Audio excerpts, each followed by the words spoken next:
Alam mo, maganda yan, ha? We will try to break this down, no?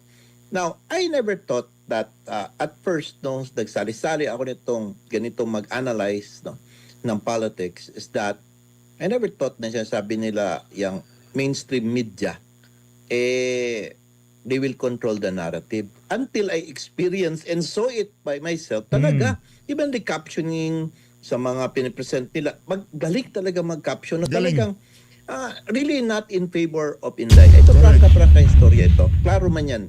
Akin man yung opinion. Di ba? Yan sinasabi ko sa inyo, kaya kailangan i-share nyo itong mga ganitong klaseng video pagpapaliwanag na itong si Attorney Raymond Batu para malaman ng sambayan ng Pilipino kung paano linuloko ng mga mainstream media ang naratibo dito sa impeachment trial na itong si VP Sara Duterte. Palakpakan ho muna natin itong si Auntie Claire.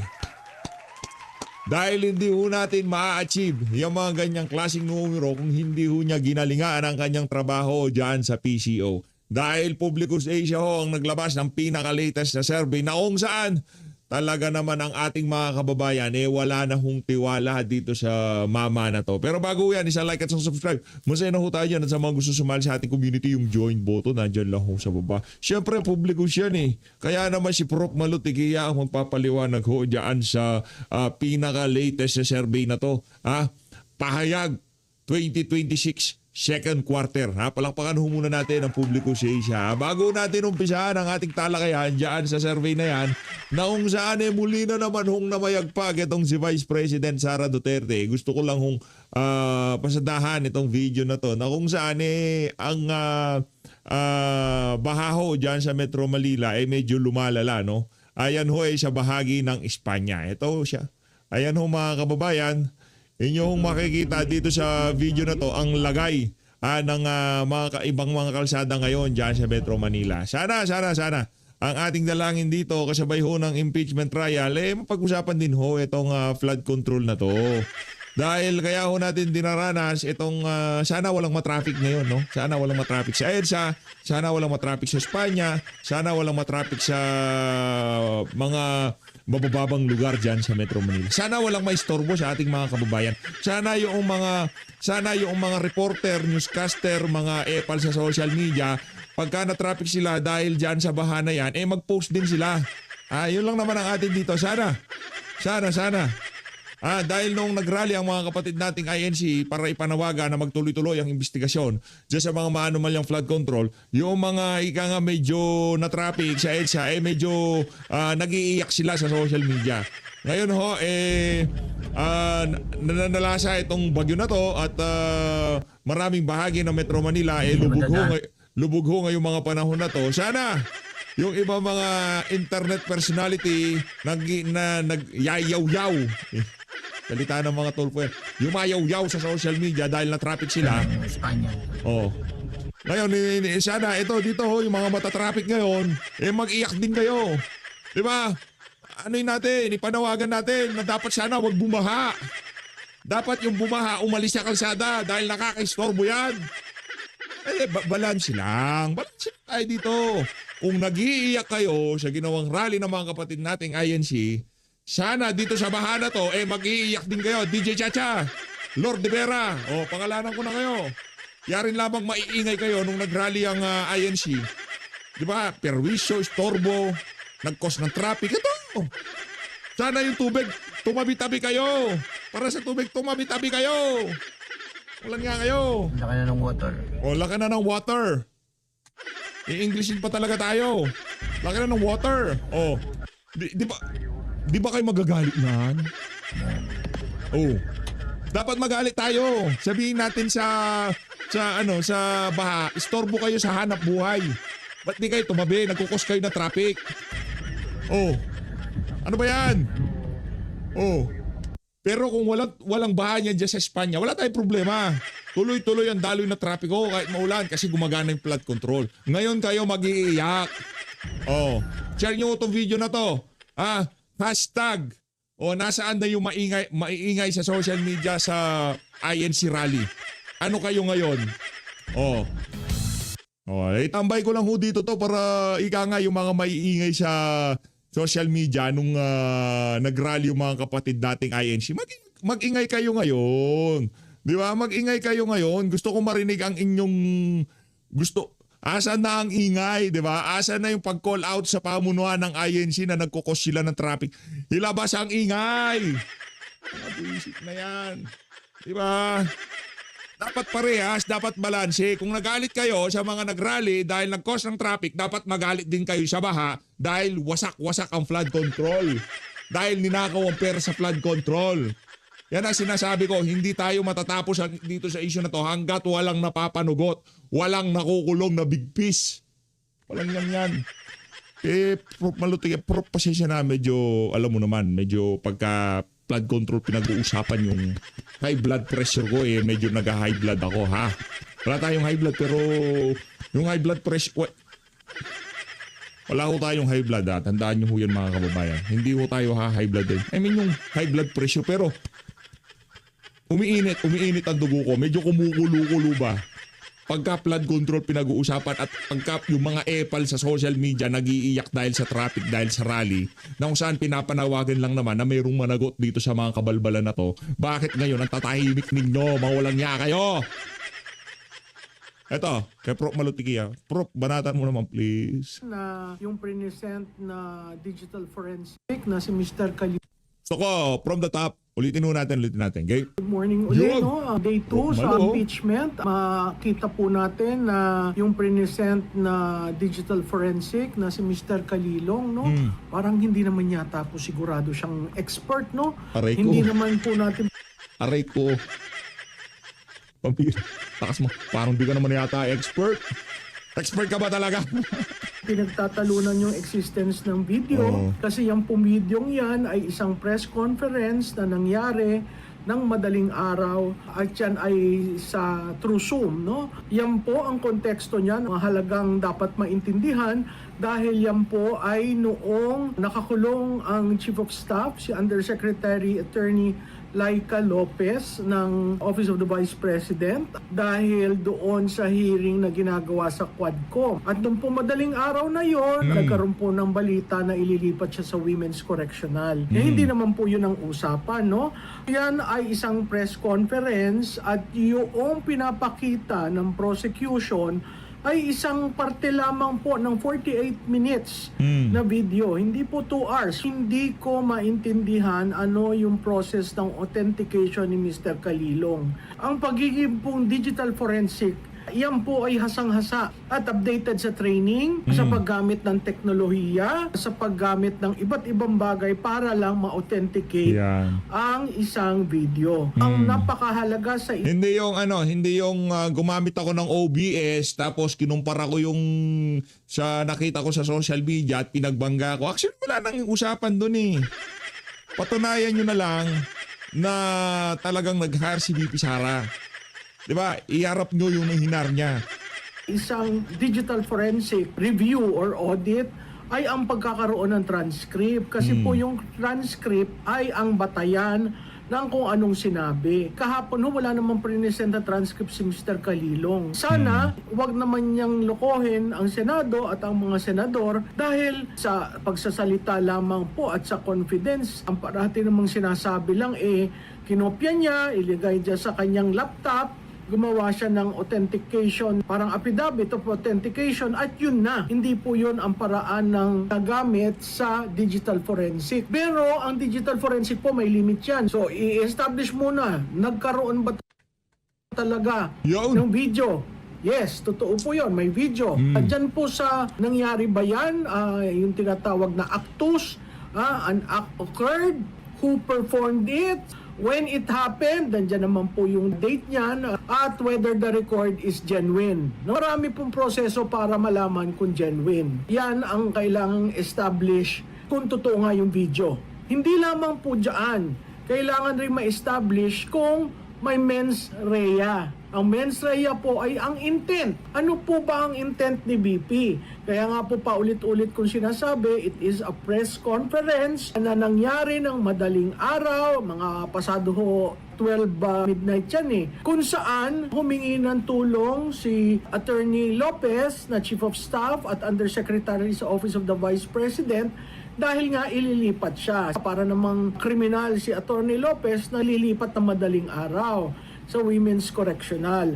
Wala pa naman ho siya nare-receive na order. At yung pong press conference na yon, may nagtanong kay Vice President. At ang itinanong, paano ang security mo? Kailangan natin ma-establish ano yung intent, ano yung psychological state ni VP Sara, Yan. ano ang motive niya sa Oo. pagsalita nun, at saka ano yung social or relational content that gives the act, yung pagsasalita niya, meaning na grave threat yun, no?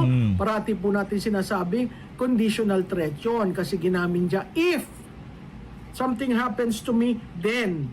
So sa mens rea o sa intent, kailangan may magte-testify, i-corroborate, kailangan may psychological evaluation, kailangan may expert interpretation, Yan. kailangan may corroborating witness, Oh. at kailangan may contextual evidence. Naku, parang hindi, wala ata akong nakita dyan sa mga yan na Prof. Malo.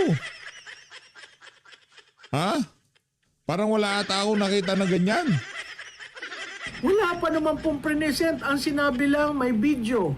Ba't pinagtatalunan yung video? Kinuha si Kalilong bilang expert witness. Hindi naman po siya pwede mag-expert witness dun sa press conference na yon. Pwede lang siya mag-expert witness na may video sila na nakuha tungkol doon sa press conference na yon via Zoom. Whether that video is authentic, genuine, is another issue. Kasi, sa tingin ko po, hindi po ang uri ni Mr. Kalilong ang kayang magpakatotoo doon sa videong yon. Ilang taon na po ako sa kampanya at marami pong digital forensics kaming nagagamit kung sakaling merong issue sa aming kandidato. Babalik ulit tayo doon. May actus, may video, hindi ho yung pinagtatalunan, 48 minutes lang, hindi 2 hours, at may mens rea. Kung wala hong context, kasi na-explain na what happened, hindi why.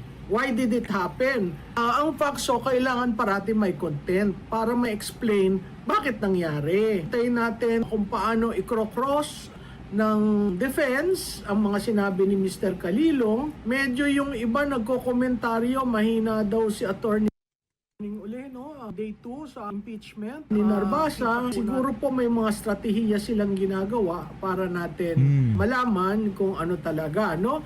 At tatandaan po natin ang sinabi ni Attorney Sison, yung lead counsel ng defense. Burden of proof does not shift.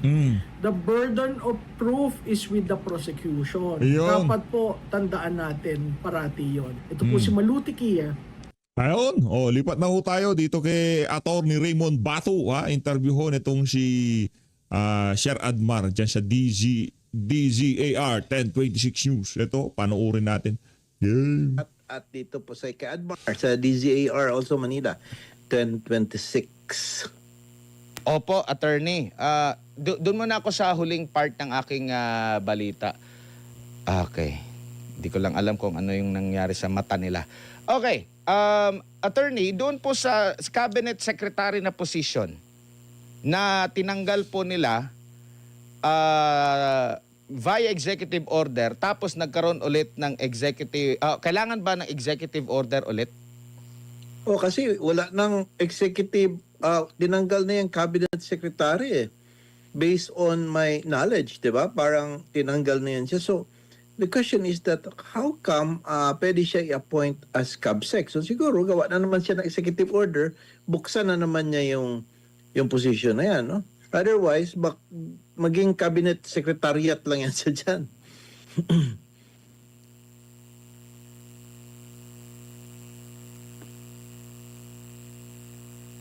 Opo, lipat na tayo dito sa issue po, attorney, sa impeachment. Okay? Kasi Yes, marami sige. excited Yan. Sige. Yan. Opo. Ayan, ayusin lang natin yung ating Okay? No problem. Dito po sa impeachment natin, attorney, unahin lang muna natin, no? Nakalipas na po yung 3 pagdinig. Kaso, kung ikaw ay ordinaryong tao, parang mababagalan ka sa takbo ng proseso. Kasi hindi po usual o regular na nakikita ng ordinaryong tao yung nangyayari sa courtroom. Bihira lang yan. Yung nakakaalam niyan. At ngayon, naging publicize ito. Normal na ba ito sa isang trial, kahit sa courtroom, regular court, attorney? Yes po. Actually, ang nangyayari is, alam natin na maraming naiinip. Kasi in reality, gusto nila yung bakbakan talaga, no? Yan, However, hindi po yan nangyayari pagdating sa actual na kaso because meron pong rules na kailangan po ilatag ng mainam ang ebidensya. Kaya nga, then, pag hindi kasi malatag ang ebidensya ng tama, pwede po ito maging inadmissible. Hindi na ma-rule on the merits, but it would be saying that there is a failure to introduce the evidence needed for that particular offense, no? Kaya maraming nagsasabi na dapat sana yung defense stipulate na lang nila yung existence of the video. Total, napanood naman namin yan, nandyan naman yan, nakita naman ng lahat, no? Tapos ang sabi nila, dahil sinabi ni Attorney Binluan na inadmit, so dapat ganun lang pa rin pala. Tanong-tanungin pa nila, inadmit naman kasi sabi niya, salita daw yun ng isang nanay at kapatid at bilang asawa, no? Sabi yan.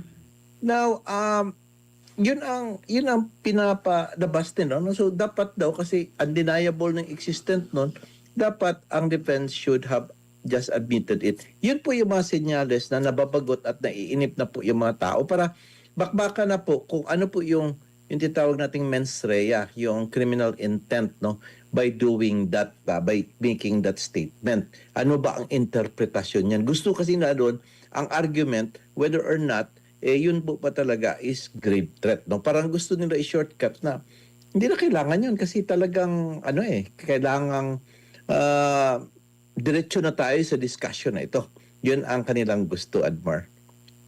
Oo nga, kasi kumbaga, sabi nga, nung nakapanayam ko si Attorney Panelo, milyong-milyong tao nang nakapanood nito. Naging trending ito, hindi lang buong Pilipinas, worldwide. Pero nakikita nyo po ba na maaring estratehiya ito ng PROSEC para mapahaba at laging ma-instill, matatak sa utak ng tao yung ginagamit na terminong ipapatay, merong kinontrata, ipapatay, lalo na yung pagde-deliver ng PROSEC, attorney?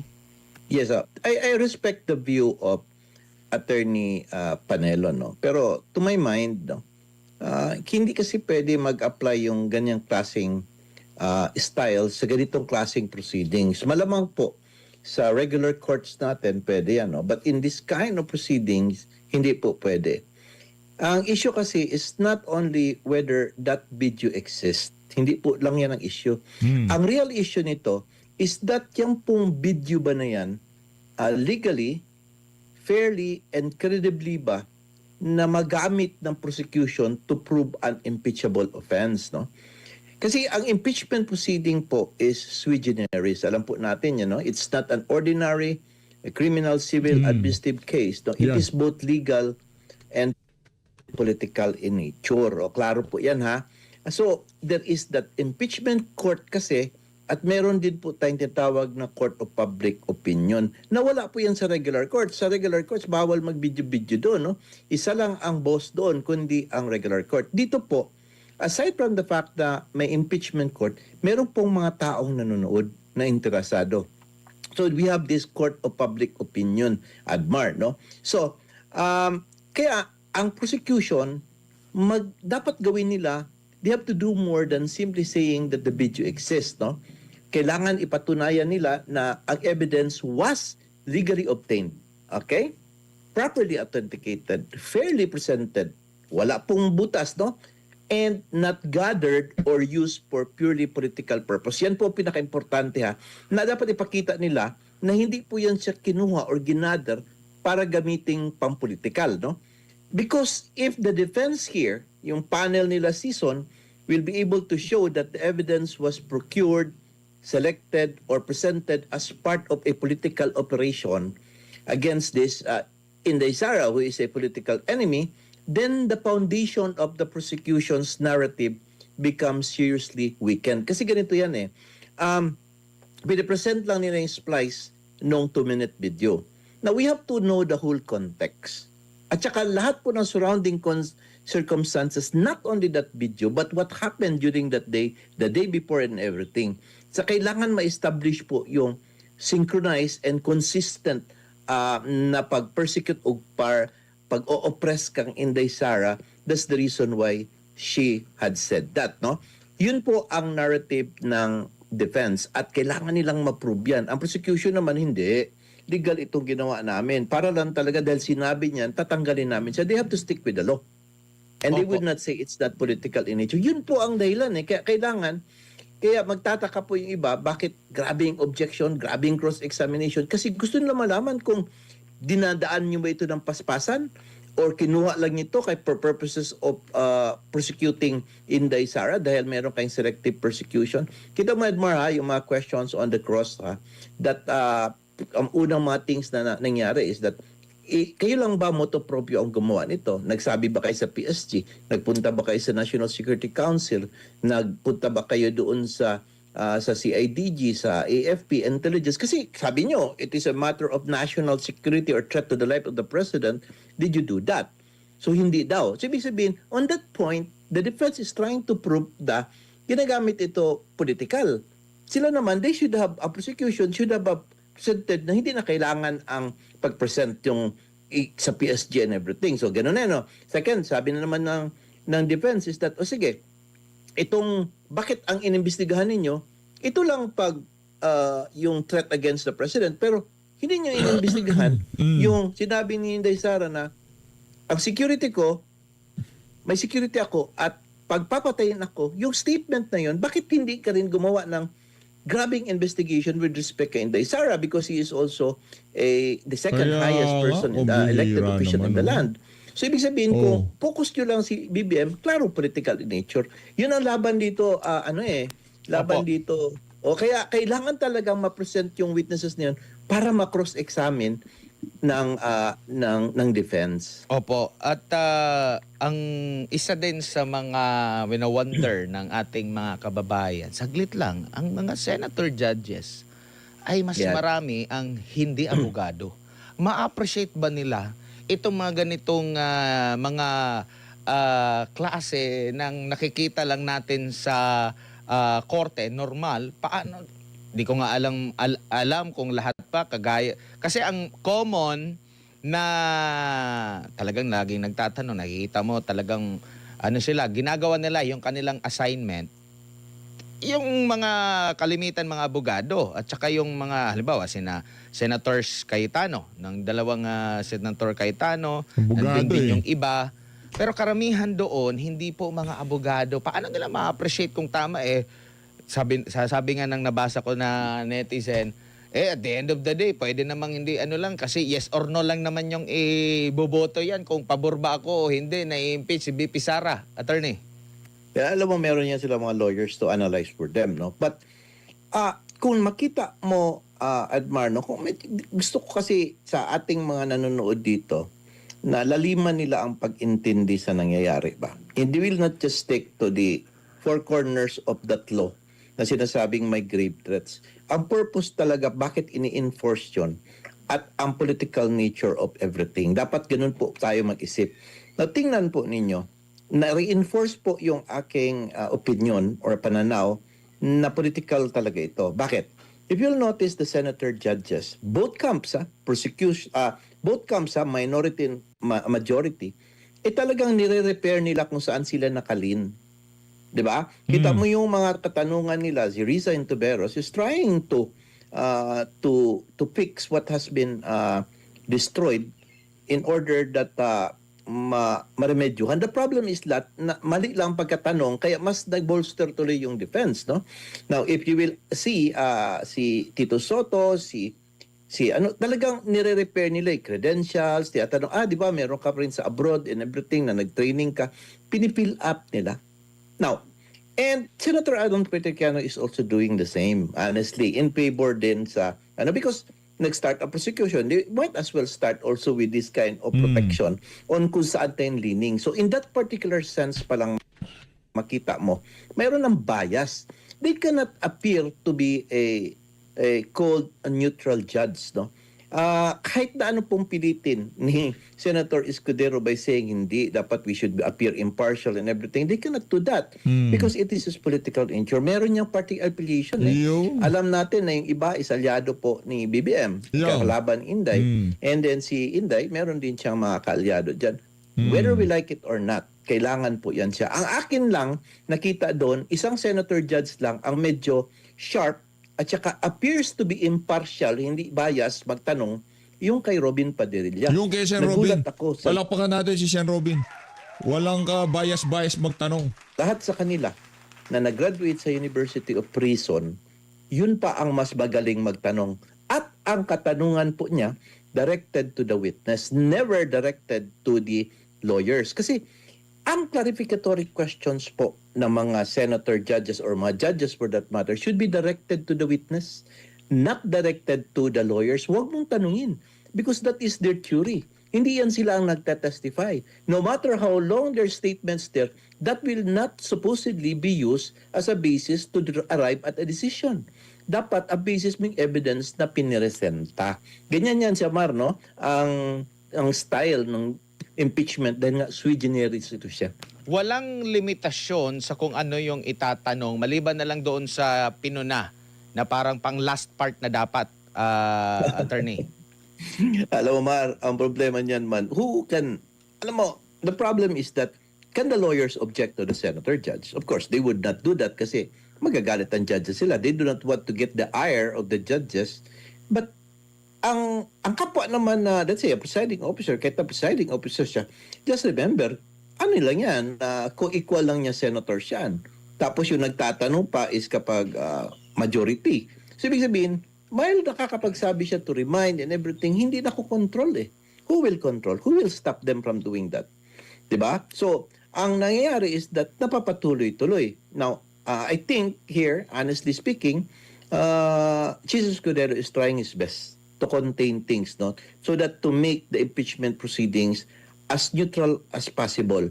As at least naman lang magiging fair proceedings siya, tingnan man lang kahit na sa pananaw ng mga nakikinig, no? Opo. Although in reality, Mara, hindi mo talaga pwede tanggalin ang biases dyan. Kasi political ka in nature eh. Opo. Doon sa pagpe-preside ni Senator Chis Escudero, mapapansin ba na alam naman natin kung ano yung nangyari sa kanya, di ba? Galing sa Yes. isang majority, lumipat matapos ngang umugong yung mga kaso-kaso. Yan. Mapapansin ba doon sa kanyang pagpe-preside na yun nga, yung parang leaning, meron bang bias doon sa kanyang pagpe-preside po? Yes po. Actually, sa simula pa lang, meron na siyang leaning. But I will tell you this, no? This is just my opinion. At inobserbahan ko pa, bigla siya naging Trojan horse eh. Nagulat ang lahat nung dineclare niya na 16 ang 2/3 of 24. Even Nako. yung mga kaalyado niya. They did not expect that.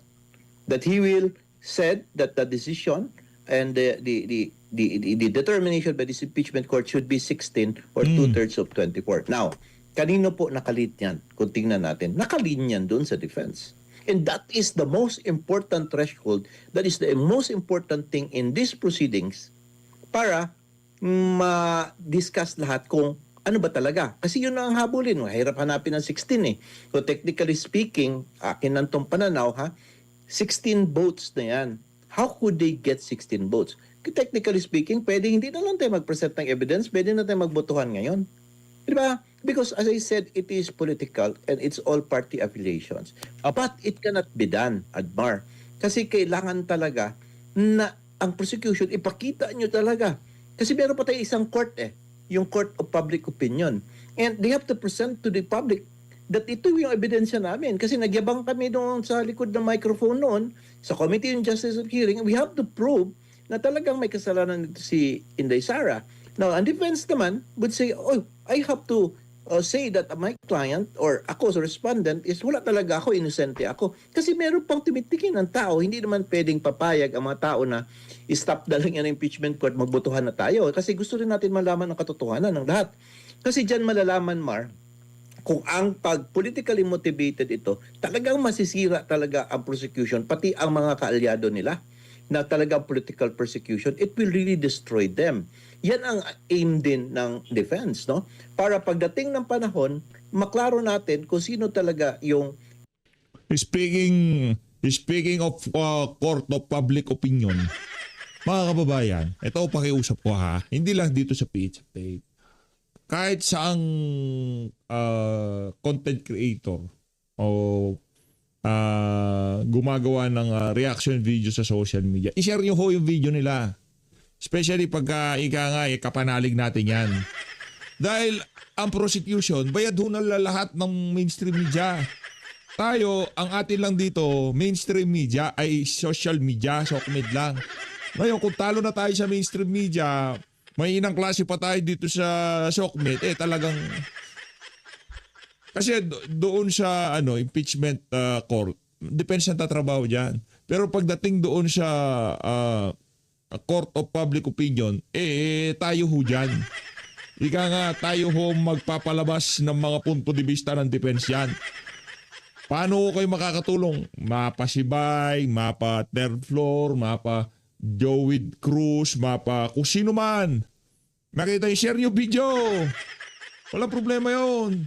Basta alam mo yung mga paninindigan nila, prinsipyo nila, nakalinya sa inyo, wala, share nyo ho mga kababayan. Kahit hindi share si PH Update pero share nyo. Nagbe-bend at gumagawa ng twisting ng batas para lang ma-persecute politically ang isang political opponent. Opo. Yung nakalipas na 3 araw na trial, mula nung pag-upo niya, nabanggit na niya yung... Kailan ba niya ibinanggit yung threshold na 16? Sa simula, bago Sa simula, di ba? Sabi niya, Okay. Yeah, the presiding officer would like to make sa manifestation. Sabi niya. So, 3 araw na yun. At doon Yes. sa 3 araw, walang nag-object na kahit isa. Pero merong nag-clarify. Which is sinabi Nag-clarify. niya na hindi ito opinion lang, legal opinion, kundi yun talaga ang paninindigan ng impeachment court. And Hindi... sinabi ni Jesus Cordero, yes, that is it, no? Opo. So, Hindi na ba ito mababago along the way? Or I think magiging questionable ba kung along the way mababago? Inapprove na nila yung Ito. mga journals ng unang 2. yes, you're very good at pointing that out, no? I think with respect dun sa loob ng Senate proceedings, hindi na yun mababago, Mar. Bakit? When it was uttered or made by ruled by Chief Escudero, nobody objected. No one. Tanga nga lahat eh. Even the defense, tinakit tayo. Nagulat sila noon, ha? Parang hindi na na-expect, makita mo talagang reaction. I've been reading them, their body language and their, nakita ko. Then, pagkabukasan, in-approve ang journals without, again, any objection. So, carried na po. That's why when Senator Lacson asked, is this the opinion of the presiding officer or ito na po ba yung pamantayan natin ng ating ng korte? Sabi niya, yes, that is now the definitive thing that the disimpeachment court will follow. Di ba? Parang ganun. So, ibig sabihin, yan na yan. Fix na po yan siya dyan. Kasi wala na silang nagawa. And in fact, after that, before tayo nag-interview 2 hours before, may nabasa ako doon na posting na parang agree din talaga nagka-clarify lang siya pero okay sa kanyang 16, sabi ni Senator Lacson, if I'm not mistaken. No? Alam mo po makapagbago nito? Yung motion na ipinail ni, nalaman ko lang ha, I do not know if you also through it, yung motion na pinail ng kampo ni Attorney Torion, Opo. questioning the constitutionality of this presiding officer. What if the Supreme Court decides and say that the June 3 ruling and tama yung posisyon ni Attorney Torion's camp and dapat hindi siya dapat maging presiding officer si Chus Escudero. Yun nga yung Ibig sabihin, susunod na tanong ko sa inyo. Yan. Kasi, Di ba? hindi ba presiding officer lang, lahat ba na kanyang ginawa bilang presiding officer Yes. ay That's the magiging void? point. If ever Yes. na magdesisyon, pabor sa... Yes. Okay. Yes, even his statement that yung mga objections, of course yung statement siya sa threshold kasi covered by everyone na yon, no? Kasi na-pass naman yon. Ang problema doon, yung mga objections, yung mga denial or yung overrule ang mga rulings and everything, o sino ano ginawa niya, pwede yun siyang ma-nullify. And it is possible na baka magkaroon ng mistrial. No? And that would be an automatic acquittal, no? Kasi parang tingin ko na gano'n, no? Although, wala po ako nakitang bias ni Chis Escudero so far, ha? In fact, ang ginagawa niya, pinagbibigyan niya lahat. Except for the threshold of 16, pinagbibigyan niya lahat. Ay, pinapasalita niya ng todo, binibigyan na, sige, mag-manifest ka dyan. Si defensor, kahit na improper yun, sige na lang, magsalita ka na lang. Kahit na yung mga manifestation ni Ligutan, after sa tanong ni Risa Ontiveros, sige na lang. Ikaw yun sa defense, si Binluan, nagsalita. Hindi man yun siya dapat. But binabiyaan na lang niya dahil he wanted to be as fair as possible. In fact, napansin mo, pag magbabangayan yung dalawang lawyer, sandali, I will be the one to ask question. Di ba? Siya na lang para matapos na ito kasi ito ang question na dapat itanong. Kaya lang, ang technique ng pagtanong is that more on parang iba ang dating kasi, no? So, what I'm trying to say is that it may affect, no? As I understand, sabi yata ni Attorney Powa, hindi daw nila alam yung pinail ni Attorney Torion Scamp, no? And I haven't seen that also, no? And ito naman, nababasa ko lang sa Facebook, no?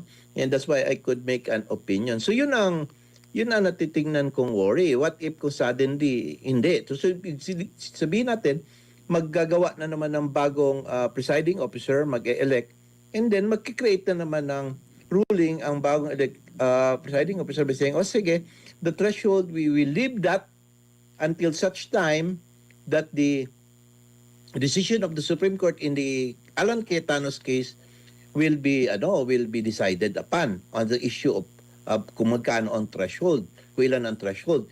So, pwede nating i-stop. Parang ganun ang mangyari, parang mabibitin tuloy, no? So, that is what I am actually afraid of, no? Na possible na ganyan po ang mangyari. Ito naman sa akin, alam mo naman kasi, advance mag-isip, parang nag-iisip ko lang na posible na possible na mangyari, Edmar.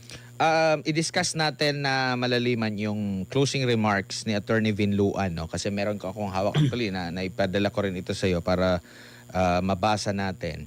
Yes. Day 2 ata ito na pag-question ni Yes. Senator Judge Risa Hontiveros at kino-quote siya dito. Ang sabi ni Risa Hontiveros, nung kaharap niya yung prosecution, none of these statements are proof that Vice President actually contracted an assassin or hired one. Yeah. Dito pa lang sa termino na ito, parang makadepensa na ba siya? Oo. But look i-continue mo ang tanong. I-continue mo. Sabi niya mo rito, ang none of these statements are proof that Vice President actually contracted an assassin or hired one. She is absolutely right, sabi ni Attorney Vinluan. Yes. She then asked the question. Sabi daw ni Senator Risa, why are these acts impeachable? To this question, sabi ni Attorney Vinluan, the prosecution responded, we understand that these statements may not actually 100% prove that she in fact contracted an assassin. An assassin, end of quote. Attorney. Yes. It was a wrong framing ng question ni Hontiveros at siligutan yung nagsumagot yung prosecutor, 'di ba? Kasi dapat sana nag-establish lang siya. No, so this video does not prove na merong na-hire na contract killer. Yes, okay. Dapat nag-stop na siya doon kasi it has already been damaging. Pwede niyang tanong sana, so are you going to present another evidence to prove this existence or the hiring of a contract killer? Diba? Kasi technically natanong din yan kay Ligutan and he said, yes, we will, Your Pero Honor. diba, Para- yan yung sa issue din kay NBA Director Matibag na meron daw silang siyempre. So, kumbaga, may kulang doon sa question kung napapabor sana sa prosecution. That is where Matibag will testify on next week. Yan, yung kanyang investigation na meron silang investigation na nangyayari and that siguro sabihin niya, we are trying to gather facts pa lang or meron na sila or baka meron silang tao na ipipinpoint na we talk to this person at ito talaga yung hard killer. So, you know how Matibag will justify it, no? And testify next time. Kasi wala man talaga siyang ibang purpose i-testify si Matibag except that. So, I think siya yung investigation niya with respect of determining who is this contract killer. Kaya lang, ang problema, balikan natin doon kay Hontiveros, sa Bisaya, pag ipakipinan pa niya pangutana ba, nagtanong pa siya ng dagdag by saying that how can this be an impeachable offense? So, ang nangyari, Attorney Ligutan was forced to talk about the theory of the prosecution and which said, we cannot 100% prove that in this video and everything, no, but I'm as a lawyer, I'm not talking as a lawyer but for moral and something like that. Parang yun na, it is a damaging thing, no? And now he cited the Rule 130 kung paano i-prove, etc., etc. So malayo na, no? Because of these questions that supposedly na tinatanong ni Senator Risa Hontiveros, nakatulong tuloy mas lalo sa defense at nakadiin tuloy dito sa prosecution, di ba? So, yun ang aking analysis din. Pero part lang yan siya. Part lang ito. So, gaya ng sabi ko sa iyo, Admar, sana po ang senator judges will have a ruling or definite ruling na do not ask questions from the lawyer. Ask the question from the witness. Kasi ang mga witnesses, ang dapat yung tanungin to clarify some things or question the witness because hindi nyo naintindihan. At gusto nyo ipaintindi sarili. Para bang research person, tanungin nila ba? Tanungin, hindi yung abogado. Opo. Doon naman po sa pagpe-play kahapon ng video, parte ng buong video, yung pag-uumpisa pa talaga ng bahagi kay Attorney Zulaika Lopez. Yes. Gaano ito kalaki na maitutulong sa ebidensya? Ano ba ang na-establish dito na dapat maintindihan ng publiko? Yun ang sinasabi ko. Well, I know you also thought about it, Admar, no? But you know for a fact that yun nga ang context eh. Kaya nga importante ang video na hindi siya i-stipulate as existing because we have to know the whole context. Now, the fact that the prosecution only presented the portion where Princess Maui asked question and until nagsagot si BP Inday Sara, it doesn't speak the whole story. It doesn't show the whole story.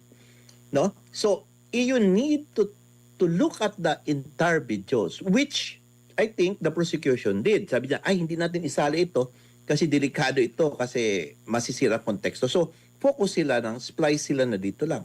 Ang defense naman, pinag-aralan ang full video, bakit din na sinali ito? Isali natin ito kasi ito talaga yung magpapabigay ng konteksto natin na talagang political persecution itong nangyayari. At saka hindi ito grave threat. Talagang ang galit ni Inday because of this. Dahil talagang meron talagang consistent or persistent persecution sa kanya.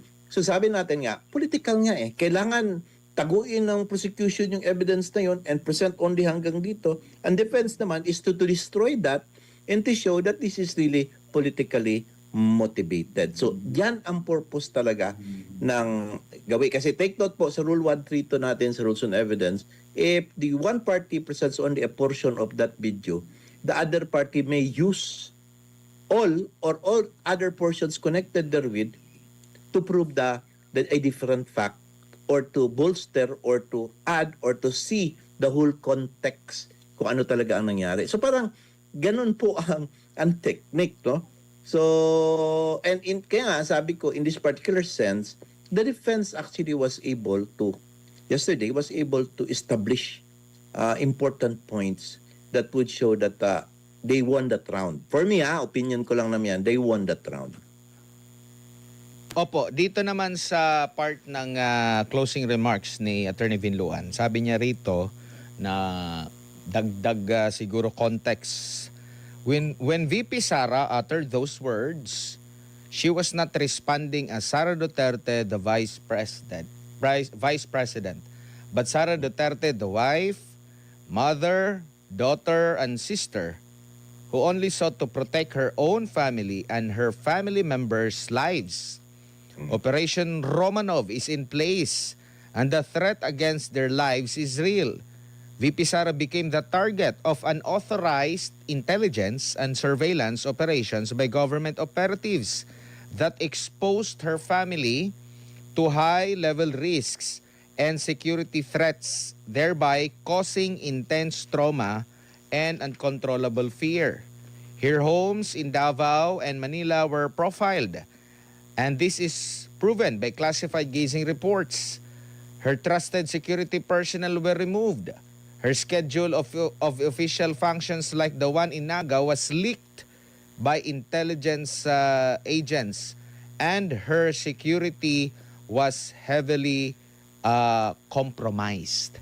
Ito yung hindi rin nababalita ng husto. Actually, nung nagpo-programa si Vice President Sara Duterte dito sa SMNI, dun sa kanyang nabanggit na rin niya ito. Naririnig na namin din itong mga ganitong usapin, pero hindi masyadong na-highlights ng mainstream media.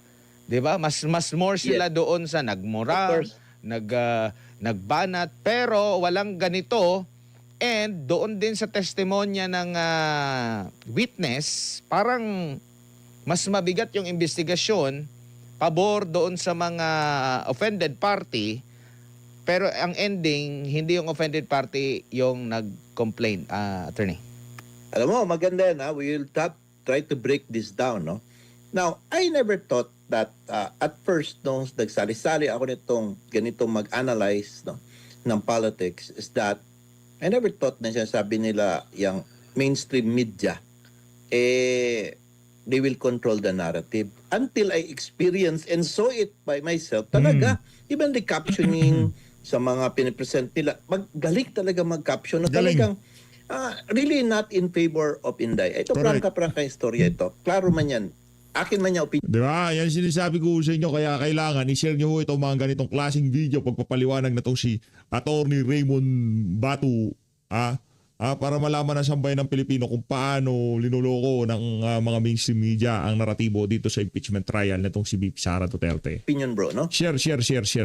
So, as I see it, mabuti na lang, merong social media, meron na ito mga vloggers and everything, and I believe nga, ang SMNI na lang ang natitira na nagbibigay talaga ng patas na review, no? And everything, no? So, having said that, yung statement noon ni Binluan, we will go muna sa technicality kasi meron sinasabi nila doon na by doing that, Binluan daw and the defense admitted the existence of the video.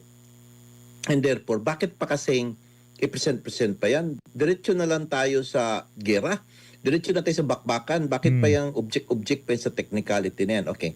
So, because of that Binluan's theory, inaamin na ba nila na existence talaga na truthful yung video? Hindi, not actually automatically, Admar. Kasi kami mga lawyers kasi, may argue kasi yung tinatawag naming assuming arguendo. Assuming. Okay. But, ito yun, no? Even assuming the video exists, the prosecution still has to prove authenticity nga, admissibility and everything, no?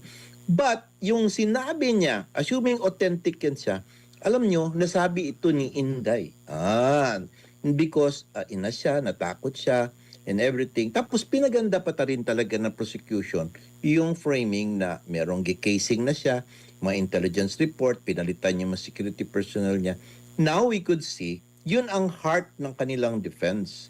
So ibig sabihin, yun po ang theory of the defense. And that is where the evidence of the defense will come in, yung mga testimonial evidence, yun ang ipoprove nila in court. Kaya nga, sabi ko, hindi nga maganda yung mag-create ng ganyang manifestations na hindi pa tapos ang kaso. Kasi instead that you keep it for yourself, yung mga theories mo, lumalabas ng maaga. Like sa prosecution, lumabas ng maaga, sa defense, maaga ring lumabas. Diba? So, nagkakabasahan. So, ang gagawin ngayon ng prosecution, yan pala ang defense mo. So, yan ang tutumbahin natin ngayon. Ang defense naman, yan pala ang manifestation na sinabi ni Ligutan. So, dito rin kita i-attack. Hindi dapat ganun kasi it should have been kept, no? Basta pag jury po, itaguin po yan siya. Pero lumabas na eh. So, that's how it is now, Admar. Opo, at doon naman muna tayo sa naging issue din na kung may ganito, needed ba ang sa impeachment or sa RTC o MTC o sa regular court isampa yung kaso? Yung ibig sabihin na ganun. I think the main reason why the defense was asking that is that ganito kasi yan, Mark, kung natatakot ka, tapos meron ka naman capacity na magsumbong or magreklamo, dapat gawin mo, di ba? Iba yung natatakot, Mar, na magtatahimik na lang dahil baka may masamang mangyari sa kanya. Sa kanya, he's the President of the Philippines.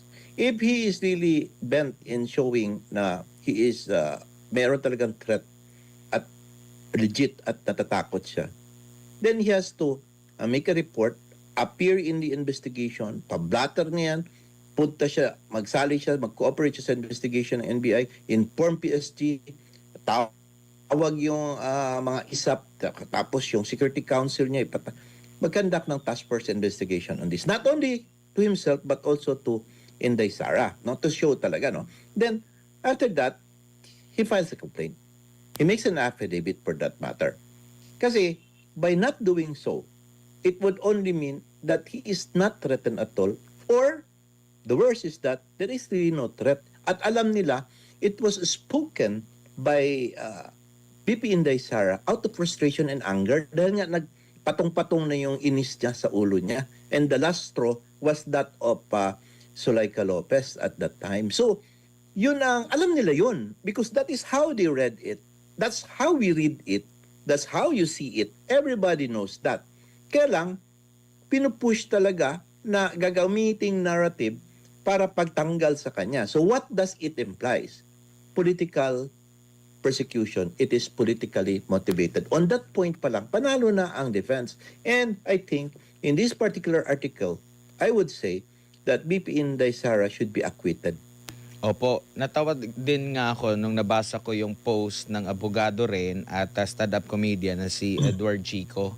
Ang sabi niya rito na, sabi ni Sara, pag napatay siya, papatay niya si BBM et al. Naisip ko lang naman, ba't sila natakot? Ipapatay ba nila si Sara? Kasi kung hindi naman, di ibig sabihin safe sila. Kasi nga, conditional threat yung ano. Safe ka, di ba? Parang ano ba, yung, alam mo, Attorney Chico, I'm following him kasi, ano siya, magaling din siya magsalita. But, yun ang mga logic dyan eh. So, klaro po, basta ito kasi yung guide natin guys, no, para sa nakikinig din, nanonood ngayon, is that kapag mapatunayan po na ginamit po ang impeachment proceeding para sa politika, politically motivated, acquittal yan automatic ha. Kasi yan po ang rule. Hindi po pwede gamitin ito pang tanggal because of politics, political opponent. Tatandaan po ninyo yan, ma-prove lang yan ng konti ng defense na merong political color ang ginawa. Then that's it, acquitted then. Opo. Dito naman tayo sa pwede ba na hindi yung offended party kasi halimbawa si speaker naghain din naman siya ng complaint, 'di ba? Yes. May mga senador din naghain din ng cyber libel complaint nung naging tamaan sila doon sa na 'yun. So ibig sabihin, walang makapipigil sa kanila. Pero parang less ata yung effort din ng NBI kasi hinugot lang mula doon sa speech or sa video. Sa speech yata yung kay speaker, video comment yung kay BBM. May tuturing na ba yun, affidavit? Hindi. Alam mo, maganda yung way you think, Admira. That's what I like in you. And kung nag-file sila ng mga affidavit complaints sa cyber libels, and these are the things, it only means that is so much important to protect your credibility, integrity as a person, correct?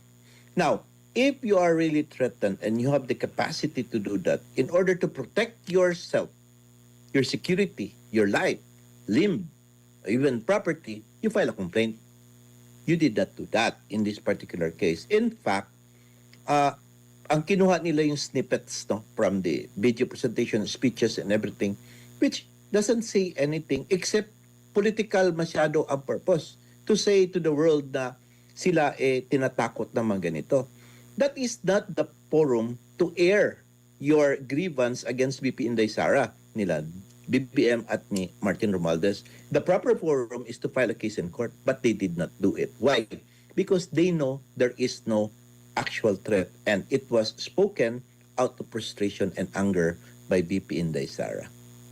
Opo, dito lang tayo sa na lang komento siguro mo, attorney, kasi binira po ni Congressman Polong yung pahayag ni House Prosecution Spokesperson Rene Co.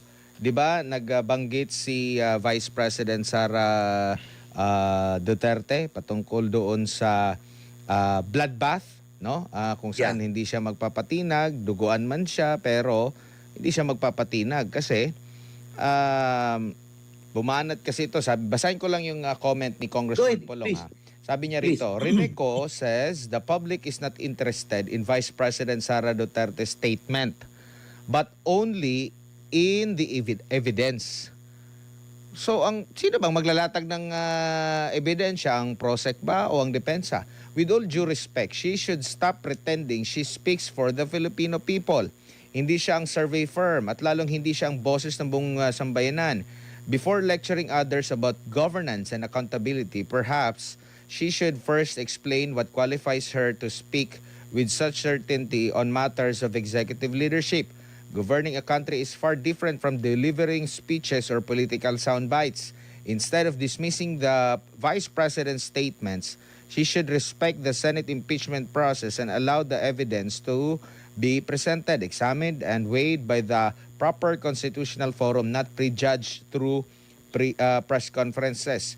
Public office demands humility. No one, especially a first-term legislator, should assume they alone define what Filipino people care about.